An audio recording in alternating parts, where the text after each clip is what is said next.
Class 6 के civics के 1 to 4 chapter का हम रिवीजन करेंगे। तो चैप्टर नंबर 1 का नाम है अंडरस्टैंडिंग डाइवर्सिटी। देखिए आपको हो सकता है फिर से गूगल फॉर्म पर आपका टेस्ट देना पड़े, इसलिए आप पहले तो तैयारी रखें कि ऑप्शंस में क्या क्या आ सकता है। उसके अलावा यदि आपका मान लीजिए पेपर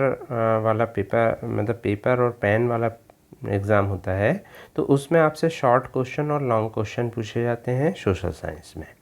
तो अभी आपको ज़्यादातर ध्यान देना है कि गूगल फॉर्म पे चूँकि 4 ऑप्शन वाले क्वेश्चन आते हैं जिनको मल्टीपल चॉइस क्वेश्चन बोलते हैं और उनमें से एक चुनना होता है, तो इसलिए ज़्यादातर वो क्वेश्चंस जो मैं बताऊंगा कि ये आ सकता है या ये चीज़ आपको ध्यान रखनी चाहिए, तो उस पर थोड़ा आप ज़्यादा ध्यान देंगे। तो चलिए शुरू करते हैं। जैसे चैप्टर नंबर 1 का नाम है अंडरस्टैंडिंग डाइवर्सिटी।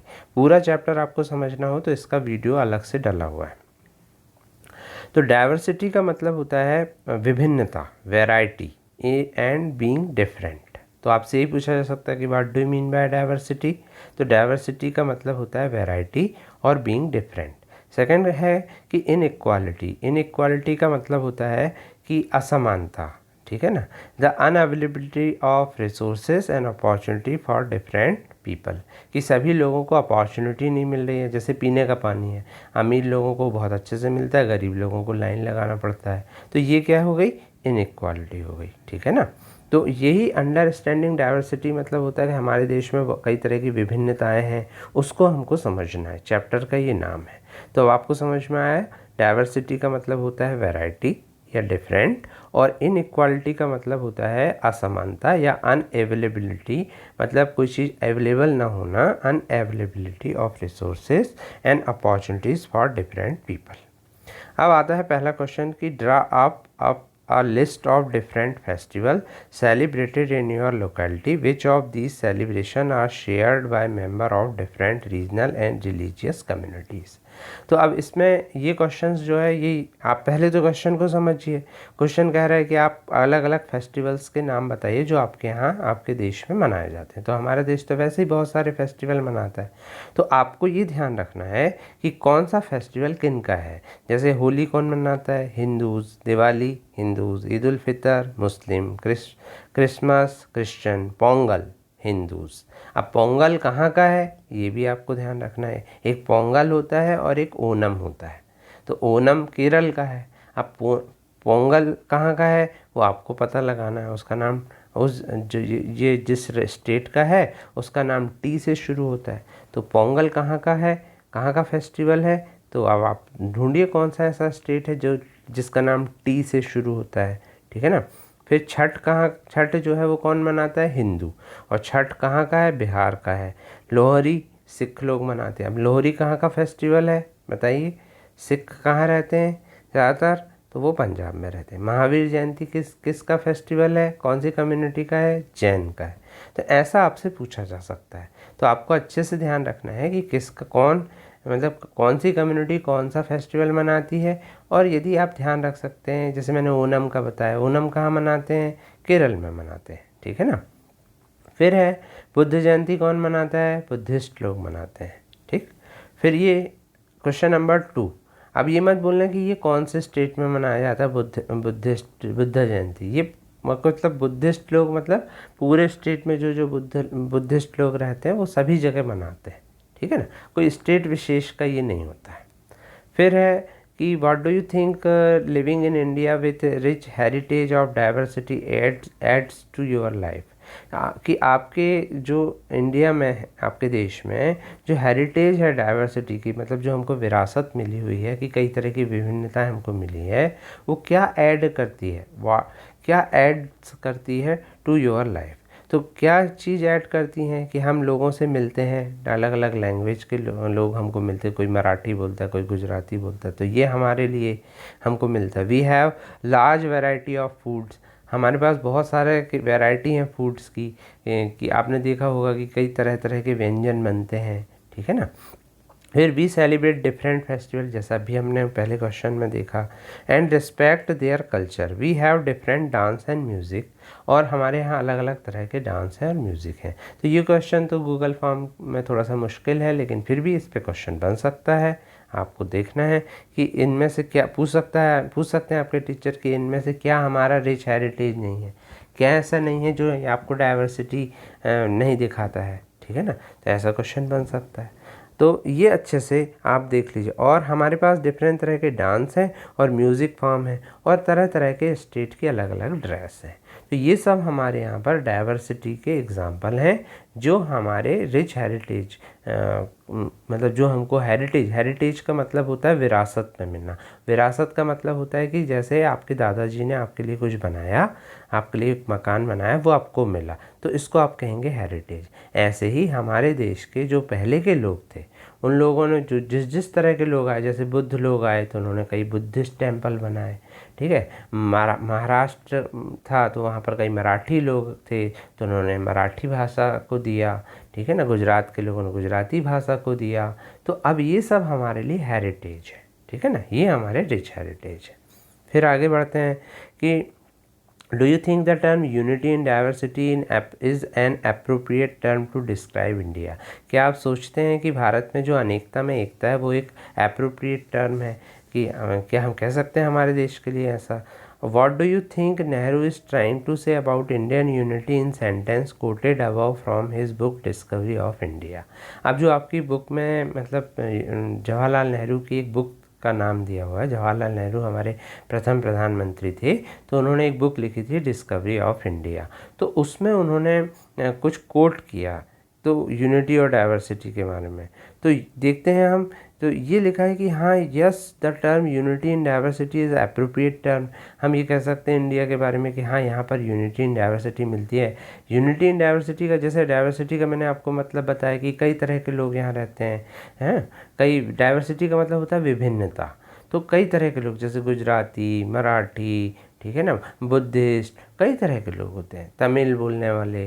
तो ये क्या हो गई, डाइवर्सिटी हो गई। लेकिन रहते कहाँ हैं ये लोग, सब कहाँ रहते हैं, इंडिया में रहते हैं। तो ये सब क्या हो गई, यूनिटी हो गई कि सब लोग मिलजुल कर रह रहे हैं, ठीक है ना। तो यही कि ड्यूरिंग फ्रीडम मूवमेंट्स, जब हमारे देश का स्ट्रगल हुआ, फ्रीडम स्ट्रगल हुआ, women and man from different culture, religious and regional background came together और अपोज ब्रिटिश, और उन लोगों ने मिल करके ब्रिटिश लोगों का विरोध किया, सब लोगों ने देश के, ठीक है ना। This strength of unity made it very hard for Britisher to continue the rule in India and Indians got independence। और जब मतलब ब्रिटिश लोगों को परेशानी होने लगी कि अरे ये लोग तो सब मिल करके हमको भगा रहे हैं, ठीक है ना, तो अंग्रेज लोग फिर हमारे देश को छोड़कर चले गए, ठीक है। तो ये जो है, ये क्वेश्चन से भी गूगल फॉर्म पे तो मुश्किल है कि कोई अच्छा क्वेश्चन बने, लेकिन फिर भी इसमें बन सकता है कि पता ही पंडित जवाहरलाल नेहरू ने कौन सी बुक लिखी थी, बताइए कौन सी बुक लिखी थी, द डिस्कवरी ऑफ इंडिया, ठीक है ना। फिर आगे बढ़ते हैं। Underline the line in the poem संग आफ्टर जलियांवाला बाग मैसेकर। जलियांवाला बाग में एक हत्याकांड हुआ था, आपने सुना होगा कि कुछ लोग बैठ कर के जो है अंग्रेज़ों के विरुद्ध लड़ने का प्लान बना रहे थे, और अपने मतलब लड़ने का प्लान का ये मतलब था कि वो लोग स्ट्राइक करने वाले थे, ठीक है ना। तो और चुपचाप अपना मतलब एक छोटा सा स्पीच चल रहा था, इसी बीच वहाँ पर एक जनरल डायर आया और उसने भयंकर गोलियां चलाई, पूरे मतलब पार्क को चारों तरफ से बंद कर दिया, जलियांवाला बाग को, और हजारों लोगों को मार डाला। तो इसको बोलते हैं जलियांवाला बाग मैसेकर। मैसेकर मतलब होता है नरसंहार या बहुत ज़्यादा मात्रा में लोगों को मारना। तो which according to you reflect Indians essential unity. तो अब इस पर एक सॉन्ग बना हुआ है जो आपकी बुक में दिया हुआ है, तो वो सॉन्ग की आपको वो लाइन बताना है जिससे ये पता चलता है कि हमारे देश में यूनिटी है। तो उसमें लिखा है the blood of Hindu and Muslim flows together today. आज हिंदू और मुसलमान का जो ब्लड है वो साथ में बहा है जलियांवाला बाग में। तो ये जो लाइन है ये बताती है कि इंडिया में जो थी वो एसेंशियल यूनिटी है, आज भी है, आज भी हम हिंदू मुस्लिम सब मिलकर रह रहे हैं। अब है व्हाट इज़ डाइवर्सिटी। अब ये क्वेश्चन जो आ रहे हैं ये बुक में नहीं है, डाइवर्सिटी में समझा चुका हूँ। Difference among people on the basis of religion, language, eating habit is called diversity. यदि आपका मान लीजिए जैसे पहले एग्ज़ाम होता था वैसे होता, तो उसमें ये तीनों क्वेश्चन बहुत इंपॉर्टेंट है, ठीक है ना। फिर है व्हाट इज़ इनइक्वालिटी। तो यही difference because of income level, because of social status. यदि हम देखते हैं कि कोई गरीब है, कोई अमीर है, किसी का सोशल स्टेटस बहुत ज़्यादा है, कार हैं, किसी के पास घर है, तो ये जो है ये इनइक्वालिटी है हमारे देश में। फिर which are the two main factor of diversity, diversity के दो मेन फैक्टर, फैक्टर का मतलब होता है कारण, कौन कौन से कारण होते हैं? तो पहला है ज्योग्राफी और हिस्ट्री, कि भाई किसी देश की ज्योग्राफी कैसी है, जियोग्राफी जो है उस हिसाब से जो है जियोग्राफी के हिसाब से जो है वहाँ के लोग रहेंगे। जैसे मान लीजिए कहीं पर, जैसे हिमाचल प्रदेश के लोग हैं, अब वहाँ की वेशभूषा अलग रहेगी, वहाँ ठंड ज़्यादा पड़ती है, ठीक है, वहाँ के लोग थोड़े से अलग दिखेंगे। अब साउथ में चले जाओ, चेन्नई में चले जाओ, वहाँ बहुत गर्मी पड़ती है, वहाँ के लोग आपको अलग तरह के दिखेंगे। तो ये ज्योग्राफी और हिस्ट्री से भी क्या होता है, ये जो दो फैक्टर हैं जिसके कारण हमारे देश में हमको क्या देखने को मिलता है, डाइवर्सिटी देखने को मिलती है। तो आपसे पूछा जा सकता है, ये क्वेश्चन बनता है कि बताइए निम्न में से कौन सी चीज़ है जिसके कारण जो है हमारे देश में डाइवर्सिटी दिखती है। तो ये आपका पहले चैप्टर हो गया, पहले चैप्टर को आपने समझ लिया। अब हम बढ़ते हैं दूसरे चैप्टर की तरफ। दूसरे चैप्टर का नाम है डाइवर्सिटी एंड डिस्क्रिमिनेशन। अब यहाँ पर ये बात हो रही है, डिस्क्रिमिनेशन का मतलब होता है भेदभाव करना। भेदभाव का मतलब होता है जैसे लड़का लड़की में भेदभाव करना, ठीक है ना। कई पेरेंट जो होते हैं अपनी गर्ल्स को, मतलब अपनी डॉटर्स को स्कूल नहीं भेजते, अच्छे से नहीं पढ़ाते, ठीक है ना, तो उन और बॉयज़ को बहुत अच्छे से पढ़ाते हैं। कई में ऐसा होता है कि अमीर लोगों को जैसे पानी भरने की बात आती है, तो आप देखेंगे कि अब गरीब लोग नल में ही लगा रहे हैं, बाल्टी लगा रहे हैं, पानी भर रहे हैं, जबकि अमीर लोगों का ऐसा नहीं होता। तो ये सभी क्या होता है, ये डिस्क्रिमिनेशन के उदाहरण है, भेदभाव के उदाहरण है। तो वही है, पहला है how can the stereotype that girl are a burden on their parent affect the life of a daughter. Imagine this situation and list at least 5 different effects that this stereotype can have on the way daughters get treated in the house. अब इसमें बोला है कि stereotype, एक word आ रहा है stereotype, अपन ने उसमें चैप्टर में बहुत अच्छे से समझा है, ठीक है ना। स्टीरियोटाइप का मतलब होता है कि कोई एक ऐसी इमेज बना लेना, की वजह से अपन इमेज क्या बना लेते हैं कि अरे ये तो ये काम नहीं कर सकता, ये स्टीरियोटाइप है। जैसे मान लीजिए कोई लड़का है, आपने देखा कि अरे ये तो दुबला पतला है, अरे ये तो क्या है हमारे साथ नहीं खेल सकता, पर जब वो खेलने लगेगा तो आपको लगा अरे यार ये तो गजब का खेलता है। तो आपने पहले क्या सोचा था, पहले कि वो नहीं खेल सकता, लेकिन क्यों सोचा था ऐसा, आपके दिमाग में आ रहे तो दुबला पतला है, तो ये स्टीरियोटाइप बनाया जाता है। तो वैसे ही स्टीरियोटाइप है गर्ल्स को लेकर के। तो आपको ये बताना है कि ऐसे कौन कौन सी चीज़ें हैं जिससे लगता है कि उनकी ज़िंदगी जो है, डॉटर्स की ज़िंदगी, तो ये लिखा हुआ है, देखिए इस पे भी गूगल फॉर्म पे उतना अच्छे से कोई क्वेश्चन बनेगा नहीं, लेकिन फिर भी हमें क्वेश्चन समझ में आना चाहिए कि किन को बर्डन मानते हैं, गर्ल्स को। सब जगह नहीं मानते, कई पेरेंट बहुत अच्छे होते हैं, वो अपने बेटियों को ज़्यादा महत्व देते हैं, प्यार करते हैं ज़्यादा बेटों से, बेटों की तो अच्छी पिटाई भी होती है, पर बेटियों की नहीं करते वो लोग पिटाई, ठीक है ना। तो कई पेरेंट बहुत प्यार करते हैं। तो this is a belief in many part of India that girls are a burden on their parent. This can affect the life of a girl in negative way. अब इससे लड़कियों की ज़िंदगी नेगेटिव वे में अफेक्ट होती है। पहला, girl को स्कूल नहीं भेजा जाता, और यदि भेजा जाता है तो प्राइमरी क्लास तक ही भेजा जाता है। ये कई जगह की बात हो रही है, आपके इधर की नहीं हो रही। गर्ल्स को जो है अब इनफ न्यूट्रिशन नहीं दिया जाता। न्यूट्रिशन का मतलब होता है अच्छे से खाना ही नहीं खिलाते। गर्ल्स को फोर्स किया जाता है कि वो घर का काम करे, ठीक है ना। अब घर का काम तो लड़कों को भी करना चाहिए, लड़कियों को भी करना चाहिए, सीखना चाहिए घर का काम। ऐसा नहीं कि आप घर का काम ही नहीं करेंगे, भाई अभी से सीखेंगे तब तो हम आगे चल के काम करेंगे ना, भाई काम तो हमको ही करना पड़ेगा, ठीक है ना, खाना बनाना पड़ेगा। अब ये कहेंगे हम तो सर्वेंट रख लेंगे, अरे कई बार नहीं मिलते सर्वेंट। अब लॉकडाउन लगा था तो सर्वेंट मिले थे क्या, बताओ, तब तो घर का काम हमने अपने हाथों से ही किया था। तो गर्ल्स को जो है फोर्स किया जाता है हाउस होल्ड वर्क करने के लिए, गर्ल्स को फोर्स किया जा सकता है कि स्कूल छोड़ दो। तो ये अपने आपके हो सकता है, आपके पेरेंट के या आपके आसपास ऐसा ना हो, लेकिन कई जगह भारत में ऐसा आज भी है, और उनको जो है लोग बर्डन समझते हैं। गर्ल्स को जो है मैरिज कर दी जाती है अर्ली एज में। फिर एक और आपकी बुक में दिया है मैच द कॉलम। तो ये मैच द कॉलम आपको करना है, जैसे इसमें लिखा है 2 surgeons were sitting down to lunch when one of them made a call on the mobile phone. अब मोबाइल फ़ोन पे कॉल करने के, अब उसमें कॉल करने के बाद क्या होगा, अब आपको मैच करना है, तो to speak with her daughter who had just return from school. तो देखिए 2 सर्जन बात कर रहे हैं, ठीक है ना, जिसने जो मोबाइल फ़ोन पे कॉल करे और फिर अपन उसको आगे मैच कर दिए, जो कोई अपनी डॉटर से बात करने के लिए, बेटी से बात करने के लिए जो अभी स्कूल से है, तो इसका मतलब यहाँ पर कोई स्टीरियोटाइप नहीं है, उनकी लड़की स्कूल जा रही है और वो लोग सर्जन है, ठीक है ना।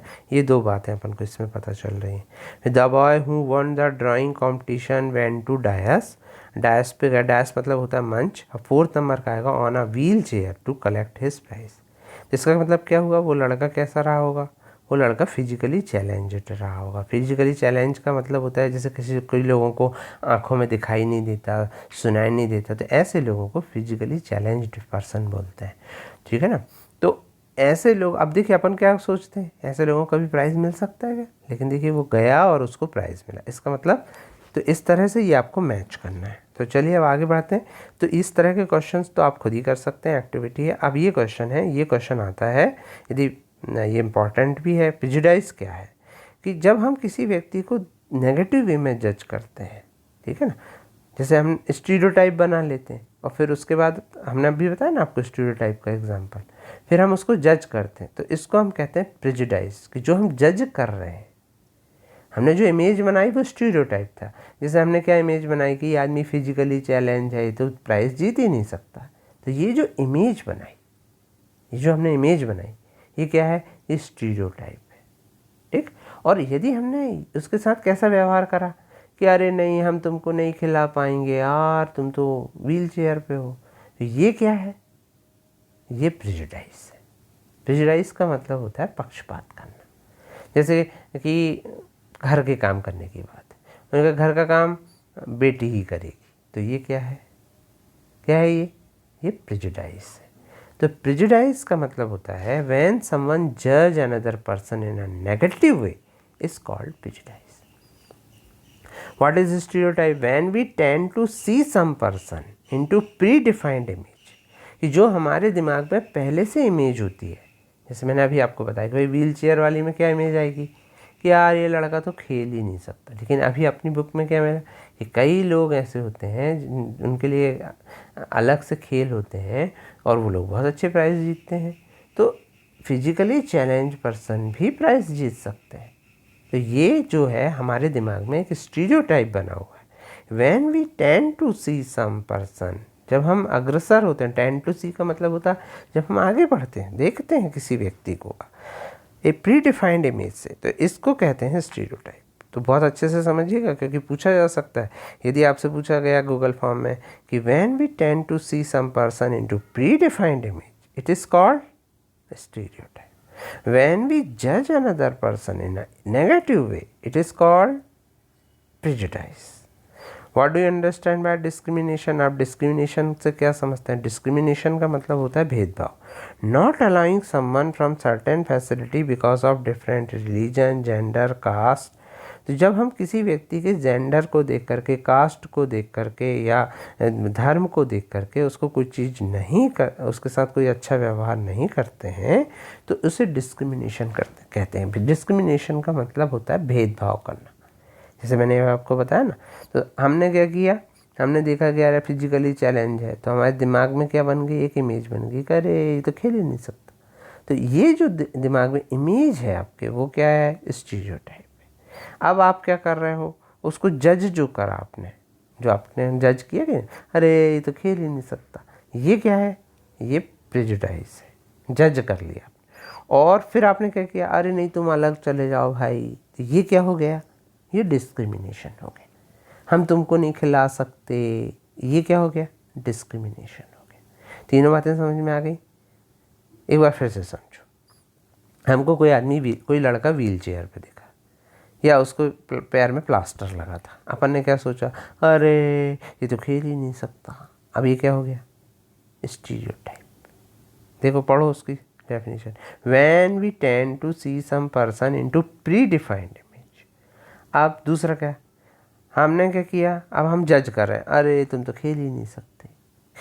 तो अब जो हमने जज उसको किया कि अरे यार ये तो खेल ही नहीं पाएगा, ये क्या हुआ, प्रेजुडिस हुआ। अब हमने उसको कह दिया नहीं भैया तुम अलग चले जाओ, ये क्या हो गया? डिस्क्रिमिनेशन। ठीक, तो not allowing someone from certain facility only because of difference in religion, gender, caste और regional origin is called discrimination. आप give some example of stereotype about girl. तो गर्ल के बारे में क्या स्टीरियोटाइप चलता है कि उनको सपोज किया जाता है कि वो बहुत सॉफ्ट स्पोकन होंगी और सबमिसिव होंगी, मतलब डर के रहेंगी, और उनको कुकिंग सीखना होगा और हाउस होल्ड वर्क करना होगा और घर का को साफ करना होगा। तो घर ये सब करना दोनों की जिम्मेदारी, चाहे बेटा हो या बेटी, ठीक है ना। और सीखना भी चाहिए, ऐसा नहीं कि अब नहीं है हमारी बुक में लिखा है मम्मी कि नहीं सर ने तो हमको ऐसा बताया है, तो ऐसा नहीं है। मम्मी कहेगी बेटा हम भी तो खाना बनाते हैं। चलिए अब आगे बढ़ते हैं। तो स्टीरियोटाइप क्या है गर्ल्स के बारे में कि वो सबमिसिव होती हैं नेचर में और सॉफ्ट स्पोकन होती हैं। फिर है give some example of stereotype about boys. Boys को लेकर के क्या स्टीरियोटाइप चलते हैं कि वो अग्रेसिव होते हैं, नॉटी होते हैं, ठीक है ना, और उनको बड़ा कीन इंटरेस्ट होता है। कीन इंटरेस्ट मतलब बहुत ज़्यादा इंटरेस्ट होता है आउटडोर गेम खेलने में। और कई बार कहा जाता है अरे तुम लड़के हो, लड़की कैसे रो रहे हैं, ऐसा बोलते हैं वो। तो ऐसा माना जाता है boy should not cry because crying is sign of weakness. When a boy becomes adult he suppose to earn money. और ये माना जाता है कि बॉयज़ बड़े होकर के क्या होगा, पैसे कमाएंगे। लेकिन ऐसा नहीं है, आजकल तो गर्ल्स भी जो होती हैं वो भी जॉब करती हैं, ठीक है कि नहीं। तो ये जो स्टीरियोटाइप है बॉयज़ को लेकर के क्या क्या है, वो एग्रेसिव होते हैं, नॉटी होते हैं, ठीक है, वो सबमिसिव नहीं होते। अब आपका टीचर पूछ सकते हैं आपसे, आपके टीचर की बताओ इसमें से गर्ल्स के लिए कौन सा स्टीरियोटाइप है। तो गर्ल्स को क्या मानते हैं, अभी क्या देखे थे अपन ने, वो स्टीरियोटाइप उनके बारे में मानते हैं कि वो सबमिसिव होती हैं, वो सॉफ्ट स्पोकन होती हैं। और बॉयज़ के बारे में क्या मानते हैं, वो एग्रेसिव होते हैं, नॉटी होते हैं, उनको आउटडोर गेम में इंटरेस्ट होता है, ठीक है ना। और ये माना जाता है कि जब वो बड़े होंगे तो वो पैसे कमा के लाएं। अब बढ़ते हैं हम व्हाट इज़ गवर्नमेंट। तो आई होप कि आपको सेकंड चैप्टर अच्छा लगा होगा, समझ में आया होगा। थोड़ा सा टफ चैप्टर है पर ये आपको समझ में आ गया होगा। अब हम आगे बढ़ते हैं व्हाट इज़ गवर्नमेंट। तो गवर्नमेंट का मतलब होता है सरकार, आप जानते हैं। तो मोनार्की का मतलब होता है जहाँ राजा का शासन चलता है, जैसे आप तो कहीं नहीं चलता पर फिर भी अभी भी होते हैं, किंग होते हैं, क्वीन होती हैं, तो मोनार्की वहाँ कहलाता है। और डेमोक्रेसी का मतलब होता है जनता का शासन। जैसे हमारे देश में डेमोक्रेसी चलती है, डेमोक्रेसी का मतलब होता है कि हम लोग जो है सरकार को बनाते हैं। अब कैसे बनाते हैं वो आगे वाले चैप्टर्स में आपको पता चलेगा, पर अभी आपको इतना तो पता होगा कि हम लोग, हमारे पेरेंट्स जो होते हैं वो वोट डालने जाते हैं और उससे हम लीडर चुनते हैं और उन्हीं लीडरों में से कोई प्रधानमंत्री बनता है, कोई मुख्यमंत्री बनता है, ठीक है ना। तो यही जो है इसी को कहते हैं कि जनता की सरकार, ठीक है, गवर्नमेंट ऑफ पीपल। तो पहला क्वेश्चन है what do you understand by the word government. आपको 5 वेज बताना है जिसमें आप सोचते हैं कि गवर्नमेंट आपकी ज़िंदगी को अफेक्ट करती है। अफेक्ट का मतलब होता है प्रभावित करती है। तो ये सिस्टम जिसके कारण कोई स्टेट और कम्युनिटी को गवर्न किया जाता है उसको गवर्नमेंट कहा जाता है। मतलब कोई जगह को कोई व्यक्ति कंट्रोल में रखता है तो उसको हम गवर्नमेंट के नाम से जानते हैं। तो ये पूरा एक सिस्टम होता है, इसमें एक व्यक्ति नहीं होता। यदि व्यक्ति एक होगा तो वो मोनार्की कहलाएगा, वो राजा हो जाएगा, है ना।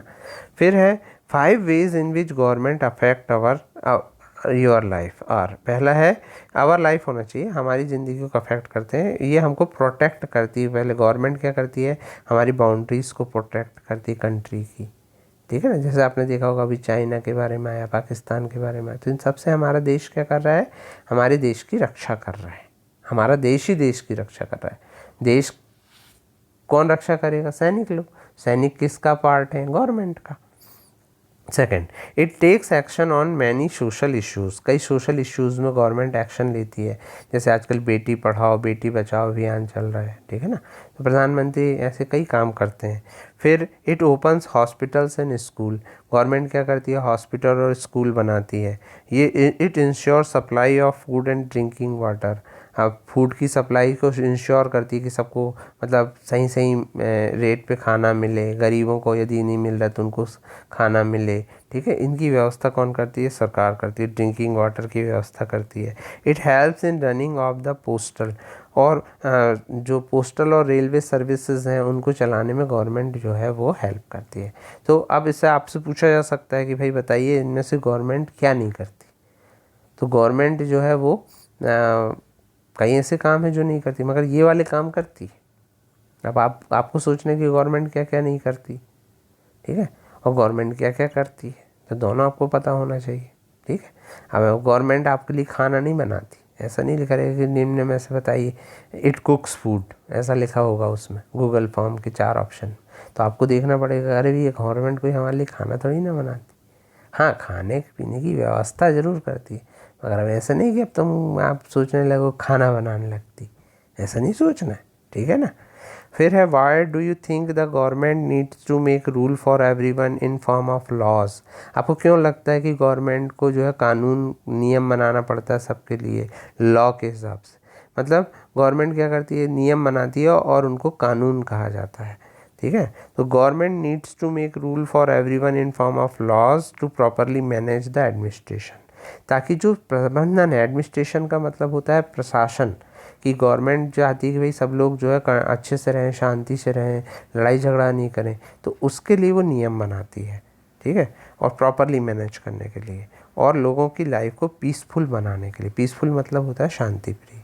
तो क्यों गवर्नमेंट लॉज बनाती है, ऐसा आपसे पूछा जा सकता है। क्यों बनाती है लॉज? लोगों की ज़िंदगी को पीसफुल बनाने के लिए, ठीक है ना।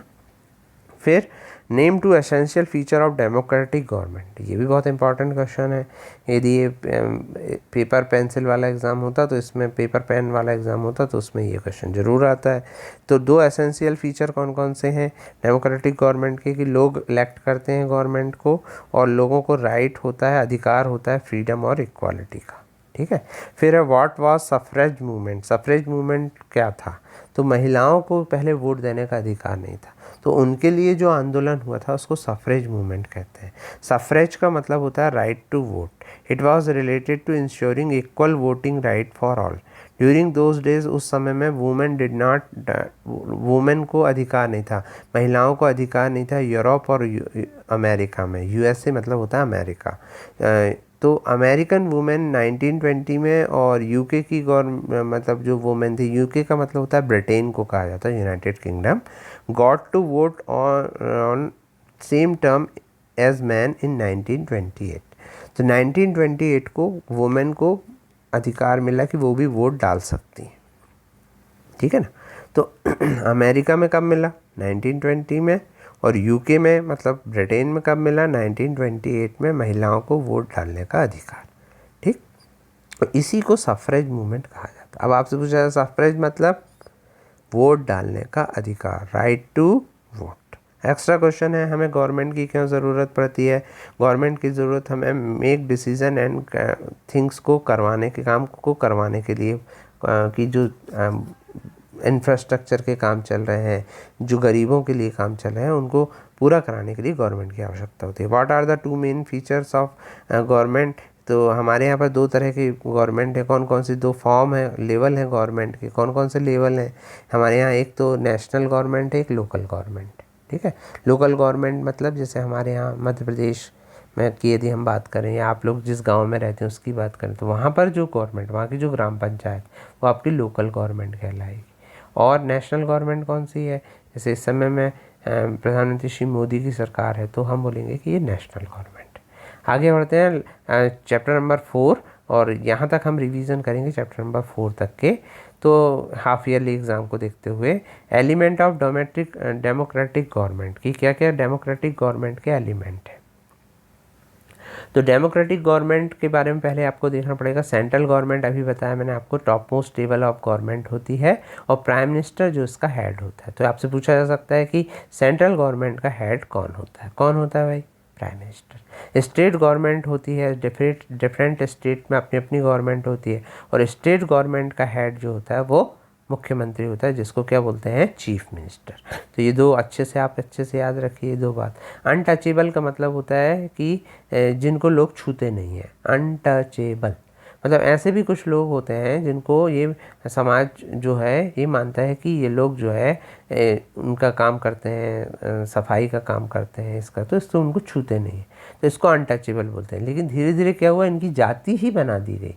उन्होंने कहा अरे तुम इस जाति को हो इसलिए हम तुमको नहीं छूएंगे। तो ये जो गंदी प्रथा है इसको अनटचेबल कहते हैं। जुलू कहाँ की भाषा है, तो अपने चैप्टर में आया है, जुलू की बात बताई गई है। जुलू साउथ अफ्रीका की भाषा है, ठीक है, तो लैंग्वेज ऑफ साउथ अफ्रीका। क्यों बताई गई है वो आप उसमें पढ़िएगा, चैप्टर में समझेंगे तो आपको समझ में आएगा। प्रेसिडेंट कौन होता है, the head of Indian union होता है, ध्यान रखिएगा। Head of central government prime minister होता है, और हेड ऑफ इंडियन यूनियन जो होता है उसको प्रेसिडेंट कहते हैं। राज्यसभा और लोकसभा जो होते हैं, हमारे यहाँ संसद है जिसपे हमारे चुने हुए नेता बैठते हैं, तो उनके दो भाग हैं संसद के। संसद को कहते हैं पार्लियामेंट, और उसमें दो भाग हैं, दो हाउस हैं। तो कौन कौन से हाउस हैं, राज्यसभा और लोकसभा। अब क्वेश्चन नंबर 1 है कि माया की लाइफ आज कैसे अलग होगी साउथ अफ्रीका में। तो आपको चैप्टर समझना पड़ेगा इसके लिए कि ये माया कौन आ गई। तो माया की लाइफ आज इस तरह से अलग होगी, क्योंकि साउथ अफ्रीका में पहले क्या था कि बहुत भेदभाव चलता था कि गोरे लोग अलग चलेंगे, काले लोग अलग चलेंगे, उनके लिए अलग स्कूल होंगे, वाइट पीपल के लिए अलग स्कूल होंगे, ब्लैक पीपल के लिए अलग स्कूल होंगे। अब ऐसा नहीं है। तो आज के समय में जो है वहाँ पर अपार्थाइड जो है, अपार्थाइड का मतलब होता है कि जो यही रंग भेद करना वाइट और ब्लैक के बीच में, ठीक है ना, तो ये अब वहाँ पर नहीं है। अपार्थाइड अच्छे से याद कर लीजिएगा, अपार्थाइड का आप वो देख लीजिएगा जो आपके बुक में दिया होगा इसका मीनिंग, तो और अच्छे से समझ में आएगा। पर मैं आपको बता दूं, इसको आप इतना समझ लीजिए कि ब्लैक और वाइट पीपल के बीच में जो डिस्क्रिमिनेशन किया जाता है उसको बोलते हैं apartheid. There is no more discrimination, पर अब ऐसा वहाँ पर नहीं है। कहाँ पर, साउथ अफ्रीका में। तो आज जो माया एक जो है वो ब्लैक लड़की है, तो उसके साथ इस तरह से क्या है, ब्लैक का ही मतलब नहीं है कि बिल्कुल एक काली लड़की, मतलब हमारी उनकी स्किन का रंग थोड़ा सा डार्क है और कुछ लोगों की स्किन का रंग वाइट है। तो वहाँ पर पहले तो नियम अलग अलग थे, अब एक से है। तो अब आज के समय में Maya can enjoy equal status in society, equal status in today's South Africa. आज उसके साउथ अफ्रीका में उसको इक्वल स्टेटस मिल चुका है। तो ये क्वेश्चन तभी समझ में आएगा जब आप लेसन को पूरा समझेंगे। तो इसलिए मेरा लेसन पूरा वाला वीडियो ज़रूर देखें। फिर what are the various ways which people participate in process of government. तो हमारे यहाँ पर गवर्नमेंट की प्रोसेस में लोग कैसे पार्टिसिपेट करते हैं, तो लोग जो है मास प्रोटेस्ट करते हैं, मैंने विरोध करते हैं, कई बार कोई गलत डिसीजन हो जाता है, डिबेट में भाग लेते हैं। डिबेट का मतलब होता है वाद विवाद, टेलीविज़न पे कई चीज़ों पे वाद विवाद होते हैं, सोशल मीडिया पर लिखते हैं, व्हाट्सअप फेसबुक पे लिखते हैं गवर्नमेंट के बारे में क्या अच्छा हो रहा है, एडिटर्स को लेटर लिखते हैं लोग, एडिटर का मतलब होता है जो समाचार पत्र निकालते हैं उनको एडिटर कहा जाता है, संपादक कहा जाता है। और जो इलेक्शन में पार्टिसिपेट करते हैं लोग, तो इस तरह से लोग जो होते हैं गवर्नमेंट की गतिविधियों में या गवर्नमेंट में भाग लेते हैं, डेमोक्रेटिक गवर्नमेंट में। फिर तो ये आपसे पूछा जा सकता है कि इनमें से कौन सा काम नहीं करते, तो वो आपको ध्यान रखने की करते कौन सा काम है, कैसे हम गवर्नमेंट के काम में मतलब गवर्नमेंट में पार्टिसिपेट करते हैं। फिर वाई डू यू थिंक, क्यों सोचते हैं कि गवर्नमेंट को सॉल्यूशन पाना चाहिए, कई जो डिस्प्यूट हो जाते हैं और कॉन्फ्लिक्ट हो जाते हैं। तो हमें हमें चाहिए कि we need the government to find solution, कि गवर्नमेंट जो है इनका सॉल्यूशन खोजे कि हमारे देश में क्या हो कि डिस्प्यूट और कॉन्फ्लिक्ट जो म्यूचुअल कॉम्प्रोमाइज़ से सॉल्व नहीं हो सकता है। अब कई लोग क्या होता है किसी चीज़ को लेकर के बहुत ज़्यादा झगड़ा करने लगते हैं, तो फिर उसमें गवर्नमेंट को आना पड़ता है। नहीं तो हम लोग आपस में भी बैठ के उनको सॉल्व कर सकते हैं। तो जहाँ हम लोग आपस में बैठ के सॉल्व नहीं करते तो हम वहाँ पर हमें गवर्नमेंट की ज़रूरत पड़ती है, पुलिस की ज़रूरत पड़ती है। तो म्यूचुअल कॉम्प्रोमाइज़ का मतलब आपस में समझौता करना। यही लिखा है कि जो सोशल और पॉलिटिकल मुद्दे हम म्यूचुअल कॉम्प्रोमाइज़ से सॉल्व नहीं करते, वो उसके लिए हमें गवर्नमेंट की ज़रूरत पड़ती है। फिर क्वेश्चन नंबर 4 है कि कौन सी एक्शन गवर्नमेंट को लेना चाहिए कि सब लोगों के साथ इक्वालिटी का व्यवहार हो। आपको चैप्टर को पढ़ना है और की आइडियाज़ ढूंढना है। तो ये क्वेश्चन अलग से भी आ सकता है, और इस क्वेश्चन नंबर 4 और इसी से मैंने क्वेश्चन नंबर 5 बना दिया है। क्वेश्चन नंबर 5 आपकी बुक में नहीं है, लेकिन आपसे पूछा जा सकता है कि एक डेमोक्रेटिक गवर्नमेंट में इक्वालिटी के लिए क्या क्या होता है। तो हर कोई व्यक्ति, पहला इसका आंसर है कि हर कोई व्यक्ति इक्वल होता है लॉ के सामने, कानून के लिए सब बराबर होते हैं, सारे लोगों के इक्वल राइट होते हैं, कोई डिस्क्रिमिनेशन नहीं करती government base of caste, colour, creed मतलब होता है धर्म और रिलीजन को लेकर के, ठीक है। स्पेशल प्रोटेक्शन दिया जाता है बैकवर्ड क्लास को ऐसी गवर्नमेंट में, और basic facility food, home, health, ये सब दी जाती है ऐसी गवर्नमेंट। और यही जो है यही यदि आपसे क्वेश्चन पूछा जाए कि भाई कौन कौन से की एलिमेंट हैं डेमोक्रेटिक गवर्नमेंट के, तो यही जो मैंने अभी आपको बताए यही जो है की एलिमेंट है गवर्नमेंट के, और यही आपको फिर से लिखना था आपकी कॉपी में यदि आपने लिखा होगा तो यदि आपसे पूछा जाए कि डेमोक्रेटिक गवर्नमेंट के कौन से की एलिमेंट है, मतलब कौन से इम्पॉर्टेंट पॉइंट हैं कि आपको लगता है कि यहाँ डेमोक्रेटिक गवर्नमेंट काम कर रही, तो ये सारी चीज़ें उसमें आती कि everybody should be equal before law, all citizen should have equal right, there should be no discrimination on the basis of. तो यदि आपका बड़ा मतलब पेपर होता जो आपके स्कूल में होता है तो उसमें फिर ये क्वेश्चन लॉन्ग आंसर क्वेश्चन में आता, तो आपको ये पूरे 5 पॉइंट लिखने होते हैं याद करके। ठीक है, ये 5 पॉइंट आई होप कि आप याद कर लेंगे। तो ये थे हमारे 4 चैप्टर के रिवीजन, तो आप अच्छे से एक बार और पढ़ लीजिएगा और मेरे जो चैप्टर वाली वीडियो वो ज़रूर देखिएगा। और यहाँ मैं एक बात और आपको बता दूँ कि गूगल मीट से आप इतनी क्लैरिटी से मतलब नहीं सुन सकते, पूरे लेसन को नहीं समझ सकते, बहुत डिस्टर्बेंस होता है, इसलिए मैंने ये वीडियो बनाया। आपको कोई डाउट है तो आप गूगल मीट वाली क्लास में भी वो डाउट पूछ सकते हैं। ठीक है, तो आई होप कि आपको ये वीडियो अच्छा लग रहा होगा और समझ में आ रहा होगा। Thank you very much.